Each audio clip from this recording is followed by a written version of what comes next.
तो studio programme खबरसार ਦੇ ਨਾਲ ਸਵੇਰ 9 ਤੋਂ ਲੈ ਕੇ 10 ਵਜੇ ਤੱਕ ਅਸੀਂ ਇਹ ਪ੍ਰੋਗਰਾਮ ਪੇਸ਼ ਕਰਦੇ ਹਾਂ। ਸੁਰਿੰਦਰ ਜੀ ਤੁਹਾਤੋਂ ਅਸੀਂ ਮਾਫੀ ਮੰਗਦੇ ਹਾਂ, ਅਸੀਂ ਕੁਝ ਮਿੰਟ ਲਈ ਇਸ ਸਮੇਂ ਮੈਂਬਰ ਪਾਰਲੀਮੈਂਟ ਗਾਰਨਰ ਚੈਨਿਸ ਨੇ ਉਹਨਾਂ ਦੇ ਨਾਲ ਕੁਝ ਗੱਲਾਂ ਬਾਤਾਂ ਕਰਨੀਆਂ ਨੇ। So he is member parliament from Sherwood Parkway, Fort Saskatchewan from Alberta, and on Friday we did discuss a little bit about the Stat Canada's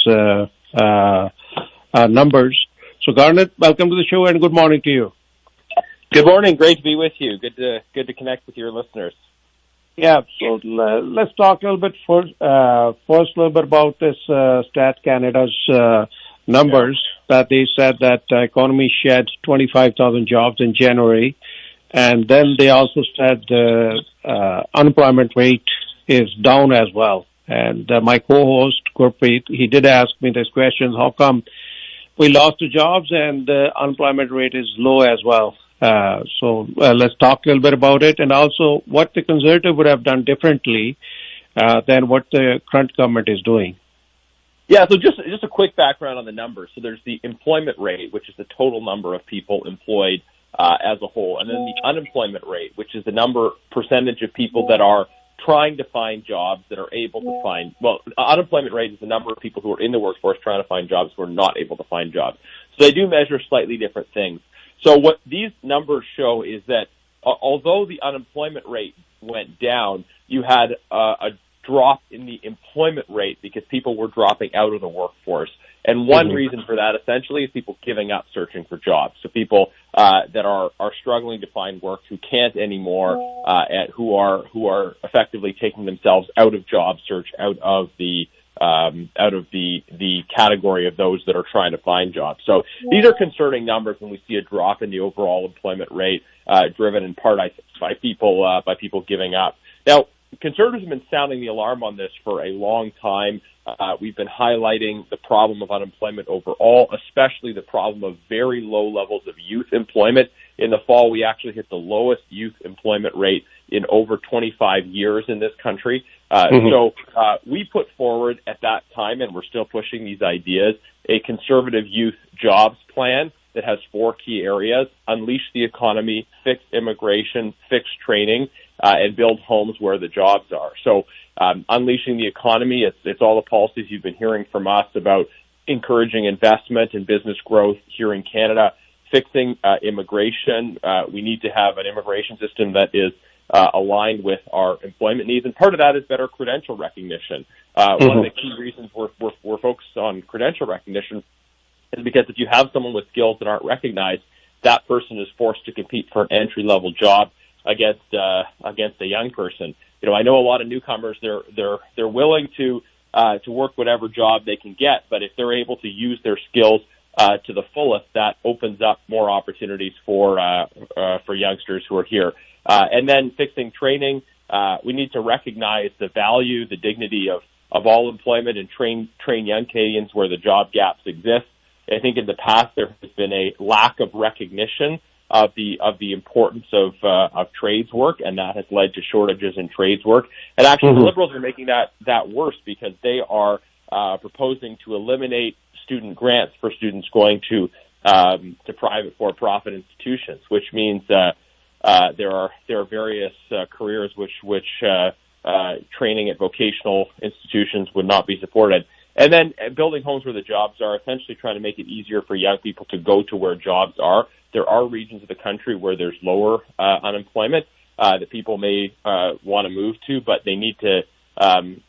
But if there's not housing available where the jobs are, then it's harder for them. So these are 4 specific areas that we presented in our Conservative Youth Jobs Plan. I think if the Liberals were willing to, in a constructive spirit, embrace these good ideas, we'd be further ahead, but they haven't done it. All right. You have touched the immigration topic a little bit. I'm going to read this from one of the report today, and I have learned that there's going to be a non-binding motion under the name of your party leader, Pierre Poilievre, that bar non-citizens convicted of serious crimes as well as those with active judicial proceedings related to serious crimes from filing refugee claims. end the practice of leniency to non-citizens convicted of serious crimes to avoid deportations, and ensure repeat extortionists stay in jail. So you're putting quite a bit focus, your party is putting quite a bit focus on and pressure on the Liberal government for these things, but I don't think it's moving very well. What's the current status of crime bills? Can you shed some more lights on it? If you have more information about this non-binding motion for tomorrow, can you shed some more light on this?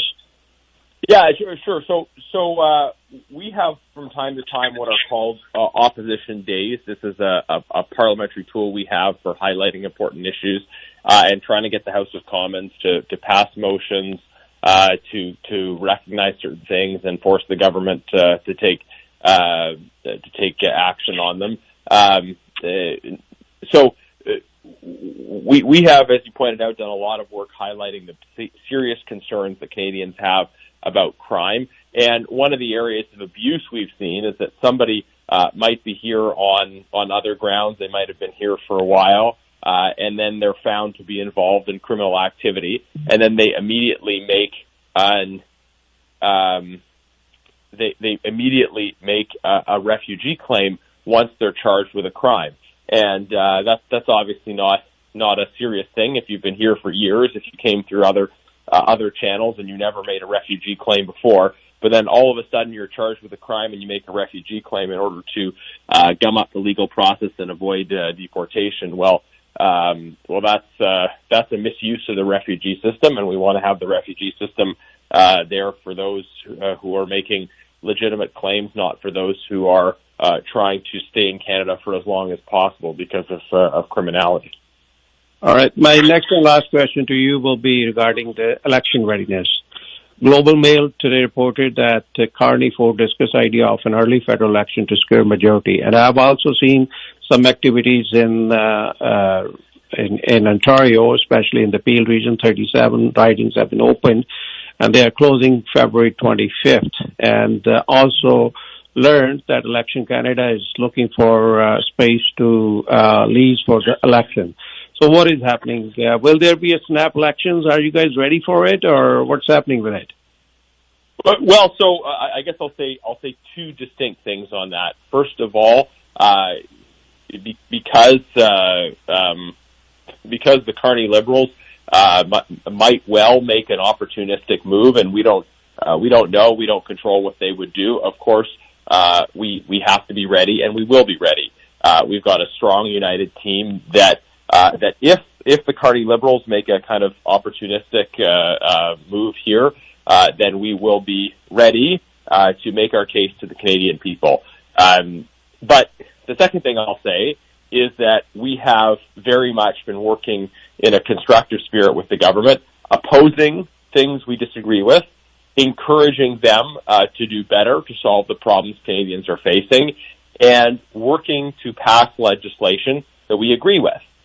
So we've had some instances where they put forward legislation that doesn't go far enough, doesn't solve the problem, but maybe makes a step in the right direction. And we have pushed them to prioritize and adopt these bills even if they're not good enough, they make a step in the right direction. So one example of this would be C5, a bill on major projects that came up in the spring.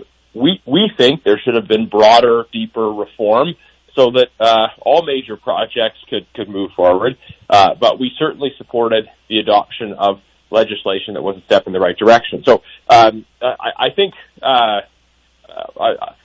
that the Liberals seem to be trying to figure out what is going to be good for them, but we're focused on what is in the interest of Canadians, which is trying to put forward solutions and work with other parties to adopt things that are going to make the lives of Canadians better. But as I said at the beginning, if Mark Carney might ignore all that and try to create this false obstruction narrative for his own political reasons, and if that happens, we'll be ready. All right. Thank you. And my co-host, Gurpreet, has the last question, and then we'll take a leave from you. Gurpreet, go ahead, please. Morning, Garrett. We all know that our relations and trade with the United States is not as it used to be. and global environment is becoming more technology-driven, and automation continues to reshape industries. How is this impacting jobs at home, and what advice would you give to young people preparing to enter the workforce? Yeah, thank you. That's an important question. I mean, I think there are a lot of kind of interacting challenges. I think some of the problems that are facing young people in terms of jobs are driven by decisions of our government. But I think there are a lot of factors swirling around right now.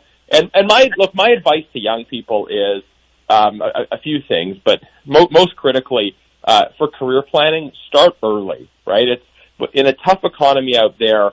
If you're interested in a particular field, even as a teenager, don't wait until you're older and these responsibilities are already hitting to start getting serious about career planning. If you can get ahead on a career as early as possible, that's going to help you. And study the labor market. I think when I was younger, sometimes the advice young people got was, oh, just study what you love and it'll all be okay. I don't think that's very good advice. I think you need to think about the things that you love and find interesting, but also what the labor market is looking for. Because there are certain skill areas where there is significant and growing demand, and there are other skill areas where there may be less demand and the dynamic is changing. So study the labor market and start as early as possible. I'll leave those two thoughts with your listeners. All right. Thank you so much, Garnet. Thank you, Rupi.